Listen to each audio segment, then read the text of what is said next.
श्री शनी देवा,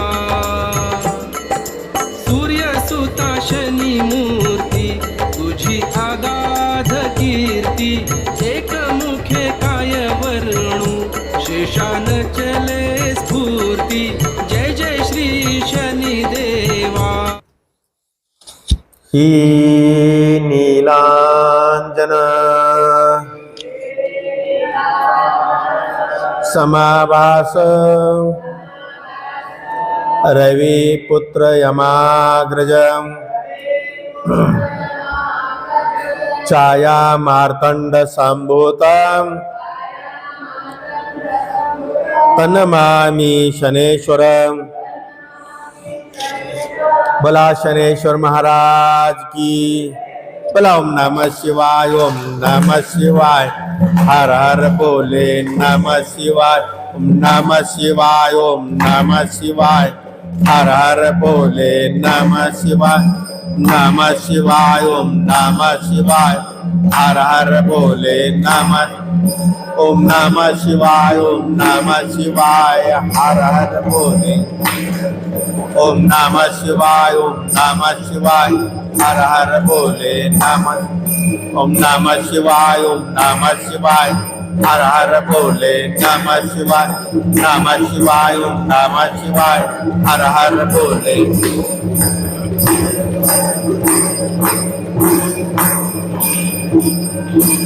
ओम नमः शिवाय, ओम नमः शिवाय, हर हर बोले नमः शिवाय। परमपूज्य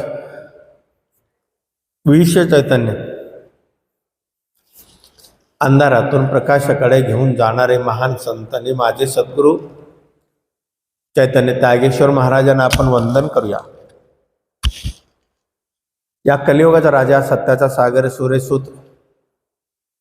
मी म्हणणाऱ्यांना पाचावर धारण करणारा, असत्याचा नाश करणारा आणि सत्याचा विजय करणारा, दंडनीयांना दंड देणारा आणि आदरणीयांचा आदर करणारा, असा धर्मप्रिय, शिवप्रिय आणि तुम्हा आमचा आराध्य दैवत शनिदेव यांना आपण प्रथम दंडवत नमस्कार करूया। आपण पाहत आहोत प्रपंच करताना परमार्थ कसा असावा, प्रापंचिक जीवनातून पारमार्थिक जीवनाकडे प्रवास करत असताना आपलं सत्संग कसा असावा, सत्संगाबरोबर दैनंदिन जीवनामधल्या ज्या घडामोडी असतात त्याची रचना कशी असावी, हे पूर्वजांनी सांगून ठेवलेलं आहे। आपणही पाळतो, आपणही ते करत असतो, पण हे करत असताना ज्या अपेक्षा आपण व्यक्त करतो त्या कलियुगातल्या अपेक्षा अधिकच व्यक्त करत असतो।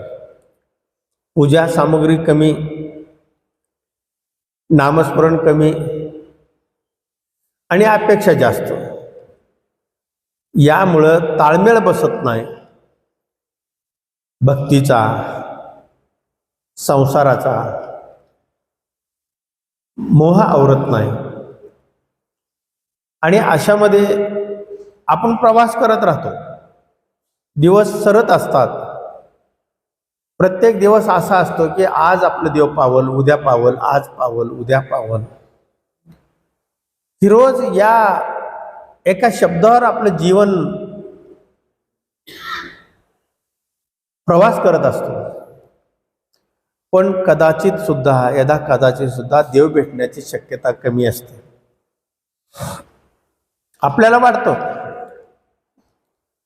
आपल्याला खूप वाटतं आज आत्ता आणि या क्षणी देव भेटणार, हो त्या क्षणी भेटणार, पण तशी मनाची स्थिती आपली नसते।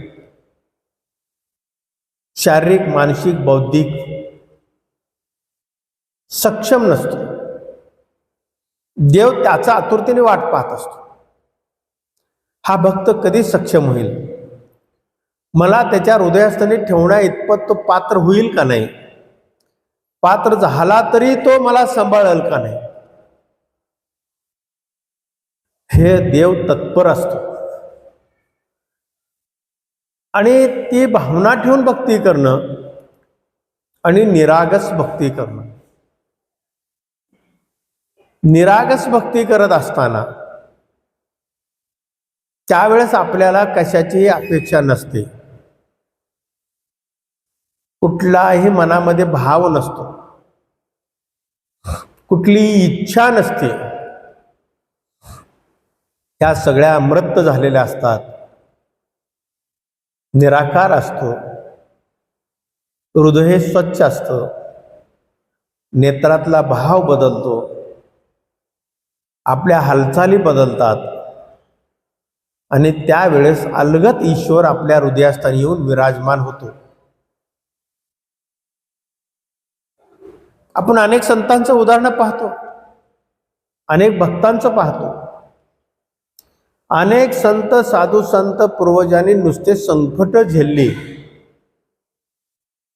संकटासाठी झेलण्यासाठी ते सक्षम झाले, पण कधीही सुखाची अपेक्षा व्यक्त केलेली नाहीत. आता जी वारी चालली, ह्या वारी ज्यांनी चालू केली त्यांचा हेतू स्वच्छ होता. ज्यांनी विठ्ठल नामाचा स्मरण केला त्यांचा हेतू स्वच्छ होता. जे अंगठे बहादूर होऊन गेले संत, पण त्यांच्या ओवीबद्ध रचना आजही आपल्याला दिशा देत असतात. त्यावेळेस संतांच्या हाल, अपेष्टा, कष्ट, त्याग, वैराग्य, दुःख हे मित्र होते, पण लोभ, मत्सर, द्वेष हे यांचे शत्रू होते. पण आत्ताच्या हल्लीच्या काळामध्ये भक्ती करत असताना मात्र आपले मित्र वेगळे आहेत. आपले मित्र लोभ आहे, माया आहे, ममता आहे, क्रोध आहे, अहंकार आहे, गर्व आहे, मत्सर आहे, द्वेष आहे, हे आपले मित्र आहेत. त्याग, वैराग्य, शुचिर्बोध, सत्य हे आपले शत्रू आहेत आता कलियुगातल्या भक्तांचं. म्हणून मागच्या प्रवचनामध्ये सुंदरसं उदाहरण दिलं मी महाभारतातलं, की युधिष्ठिरने सहज शरीर तो स्वर्गात गेला आणि त्याला घेऊन जायला इंद्र आला आणि तो एकटा गेला नाही, तो धर्माला घेऊन गेला बरोबर. जो कुत्रा होता शेवटपर्यंत त्याची साथ सोडली नाही, त्याच्यासह तो गेला. मग आपण काय नाही जाऊ शकत? आपण महाभारत नुसतं वाचण्यासाठी आहे, वेळ काढू पण आहे. त्यातलं 1-2% जरी आपण घेतलो तरी कलियुगावर आपण मात करू शकतो. म्हणून आपल्याला हे उदाहरण घ्यायचं असतो आणि त्या पद्धतीनं वाटचाल करण्याचा आपण स्वच्छ प्रयत्न करत असतो. अनेक संत होऊन गेले, शिवसंप्रदायामध्ये गेले, वैष्णवमध्ये होऊन गेले, अनेक पंथामध्ये होऊन गेलेले आहेत. अनेक पंथ त्यांनी निर्माण केला, त्यांची दिशा म्हणजे एक पंथ निर्माण झाला. मग तुम्ही कर्मयोगातनं गेला असेल, कोणी ज्ञानयोगातनं गेला असेल, कोणी भक्तियोगातनं गेला असेल. प्रत्येकाची पद्धत वेगळी वेगळी, पण पोहोचण्याचे ठिकाण एकच.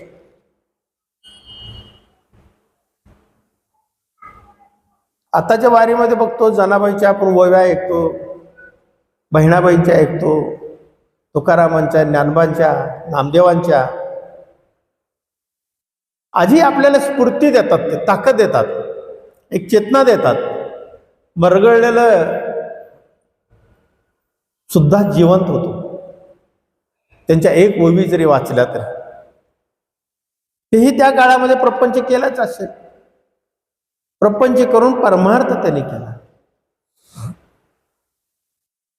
आपली निष्ठा थोडीशी कमी होती. आपण भक्ती करत असताना अनेक भक्त मी पाहतो, अनेक ठिकाणी जातात, अनेक ठिकाणी जातात, जाऊ नये असं माझं मत नाहीये, पण निष्ठा एकावर असावी. निष्ठा, श्रद्धा, प्रीती, प्रेम एकाशी एकरूप असावं. ते फळाला येतो. ती उत्तम रीतीनं फळाला येतो. बघा, एक राजा होता.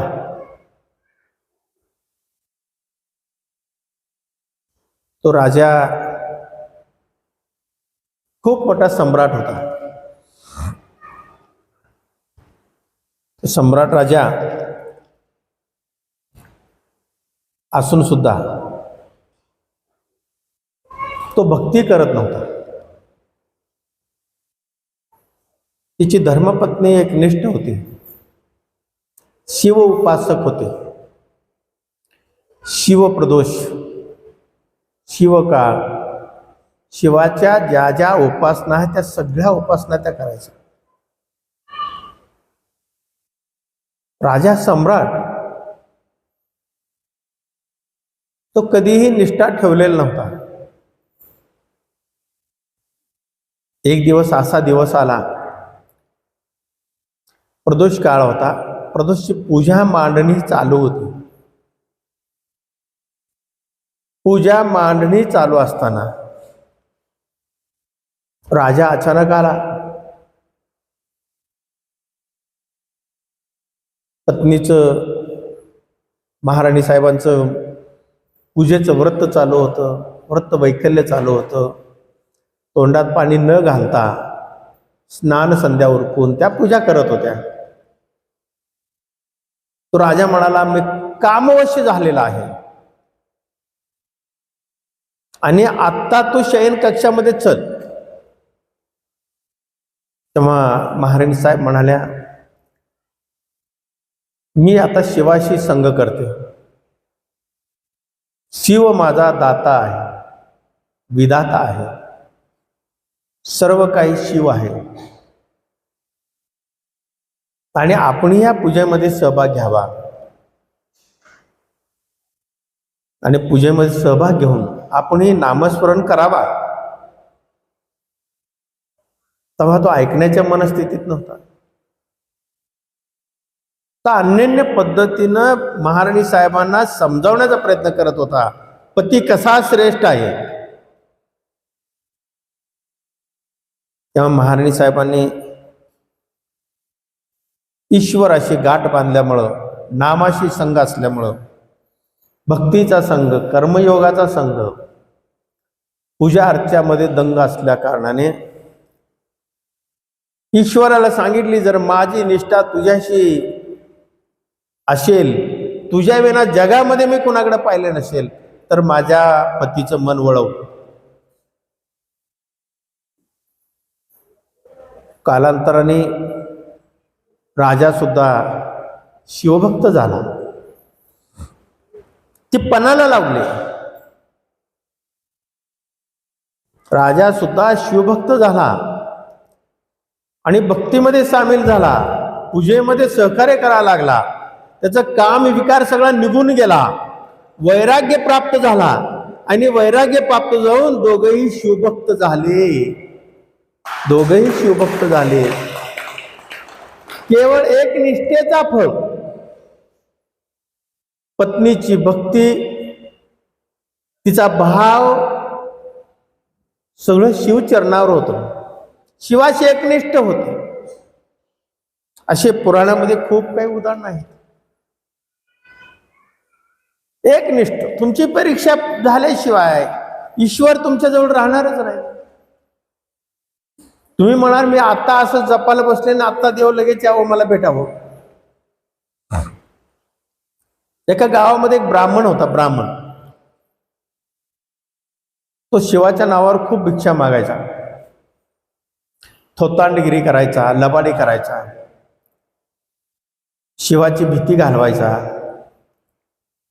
असं चिटिंगिरी करून तो पैसे खूप कमवले, खूप संपत्ती गोळा केली. त्या संपत्तीच्या नादामध्ये तो प्रपंचही केला आणि मुलंही झाले नाहीत. कालांतराने त्याला पश्चाताप झाला आणि तो पत्नीला म्हणाला की आपण गाव सोडूया, ही सगळी संपत्ती आपण घेऊन जाऊया बाहेर आणि सुखाने राहूया. पत्नीला नावीलाज झाला आणि तो पतीबरोबर सगळी संपत्ती घेतले, धन, आणि निघाले. पाऊल वाटाने चालले होते जंगलातनं. पाऊल वाटाने जात असताना एक तळं होतं. कित्येक दिवस चालून चालून थकले होते आणि दोघांनी वाटले इथं स्नान संध्या करावी आणि पुढचा प्रवास करावा. मग ते स्नान करायला गेले. त्या पाण्यामध्ये स्नान करत असताना एक शिवलिंग होतं, बाणलिंग त्याचं नाव होतं. तो बाणलिंग शिवाला स्पर्श झाला. त्या ब्राह्मणाला स्पर्श झाल्यानंतर तिची मनाची स्थिती बदलली आणि तो म्हणाला, आता शिवाच्या नावावर तर आपण धन गोळा केलेला आहे, पण ते इतकं वर्षात धन गोळा करत असताना जे काही सुख मला मिळालं नाहीये, ते सुख केवळ ह्या बाणलिंगाला स्पर्श झाल्याने मला मिळालेलं आहे. मला आता इथंच स्थिरावायचं आहे आणि इथंच जंगलामध्ये झोपडी टाकून मला राहायचं आहे. पत्नीलाही बरं वाटलं, त्या ब्राह्मणीला बरं वाटलं. ब्राह्मणीने सगळी व्यवस्था केली, रोज पूजा करत होते. रोज पूजा करता करता करता करता शिवमय झाले आणि शरीर सोडला. दोघेही शरीर सोडले. शरीर सोडल्यानंतर त्यांची भक्ती बघून शिव त्यांना आपल्या चरणाजवळ घेतले आणि केलेलं पुण्याचं फळ म्हणून त्यांनी पुढच्या जन्मामध्ये आपलं भुवयातून जन्म दिला, असं पुराणात सांगितलंय. भुवयातून जन्म दिला. जन्म दिल्यानंतर एका राजाच्या शयन कक्षामध्ये तो बाळ ठेवला आणि तिथं गौतम ऋषी गेले आणि त्या बाळाला पाहिलं आणि त्या बाळाला त्यांनी उचललं आणि राजाकडे घेऊन गेले आणि राजानं त्यांनी सांगितलं की हे शयन कक्षामध्ये आपला बाळ होता आणि ते आई वडील कोणी नाहीये. तेव्हा राजाने सांगितलं, ह्या बाळाला तुम्ही वाढवा, संस्कार घाला, त्याला शिक्षण द्या. असं राजांनी गौतम ऋषीला सांगितल्यावर गौतम ऋषीने आश्रम मध्ये घेऊन गेले आणि त्याला शिवभक्त केले. शिव उपासक झाला. खूप मोठा शिवभक्त झाला. एक व्रत, एक वचन, एक वचनी. तो स्नान संध्या झाल्यावर शिवपूजन झाल्याशिवाय मुखात पाणी घेत नव्हता. शिवाला बेल चढवल्याशिवाय तो पोटात काय घेत नव्हता. शिवाची मनसोक्त भक्ती करायचा 3 वेळा. त्रिकाल संध्या ज्याला म्हणतो आपण. मला माहित नाही आज ब्राह्मण मंडळी करतात का नाही त्रिकाल संध्या. त्रिकाल संध्या खूप कठोर असते.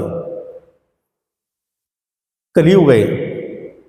सर्वसामान्य भक्त करत असतील, पण ज्यांच्या हातात वेद आहे ते करण्याची मानसिकता त्यांच्यात नाही. आता ती त्रिकाल संध्या तो मुलगा करायचा, तो बाळ शिवभक्त करायचा. करत असताना एकदा असंच वनातनं जात होता. प्रवास करत असताना सकाळ झाली, त्रिकाल संध्या केलं पाहिजे, पूजा केली पाहिजे. तो वेळ टळता कामा नाही. मग तो बेल शोधायला लागला. बेलाचे झाडं सगळे सुकलेले, पण महिना तर श्रावण, बेलाचे झाडं सुकलेले कशी काय. खूप शोधला. दिवस गेला, अख्खा दिवस गेला, पण बेल काही त्याला मिळालं नाही. बेल न मिळाल्यामुळं पोटात पाण्याचं कण नाही, अन्नाचं कण नाही, पूजा नाही, काय नाही, बोलणं नाही. तो व्रतच तसा असतो शिवभक्तांचा. तो प्रवास केला, दुसरा दिवस उजडला तरी त्याला बेल मिळाला. 8 दिवस गेले. तो क्रश झाला शरीराने, व्याकुळ झाला, पण तो त्याचा व्रत मोडला नाही. शिवाचं नामस्मरण चालू, जप चालू, साधना चालू, पण बेल शिवाला चढवल्याशिवाय आपल्याला काय खाता येत नाही. शिवावर पाणी घातल्याशिवाय आपल्याला काय खाता येत नाही. हा त्याचा संकल्प होता. कित्येक दिवस गेल्यानंतर शिवानीच एक वृद्धाचा रूप धारण केलं. वृद्धाचं रूप धारण करून विष्णू वैकुंठवासी झाला. तो गंध लावलेला, गळ्यात रुद्राक्षाच्या माळा, या सगळ्या माळा, आणि एक झोपडी टाकून तिथं राहिली. हा जात असताना त्या वृद्धांनी याला विचारलं की अरे बाबा, तू एवढं क्रश का झालास? का तू बोलत नाहीस? का मौन धारण केलास? का शिव तुला दिलाय? अरे शिवाने साधत जंगलात एक बेल केला नाही आणि शिवासाठी तू उपाशी राहतोस, पाणी पित नाहीस. उर्वरित आयुष्य तुला आनंदात घालवायचा असतो, आनंदात घालवायचं सोडून एक बेलासाठी तू 8 दिवस घालवलास. छे छे छे छे छे छे. ही शिवाची भक्ती काही खरी नाही. शिवाची भक्ती काय करू नको. माझी भक्ती कर, मला काय लागत नाही. तो मुलगा ऐकला आणि तो क्षणभर थांबला. तो म्हणाला, शिवाविना श्वासही घेऊ शकणार नाही, शिवाविना मी जगू शकणार नाही. शिव शिव म्हणत प्राण सोडीन, पण शिवाशी एकनिष्ठ राहीन. लक्षात ठेवा.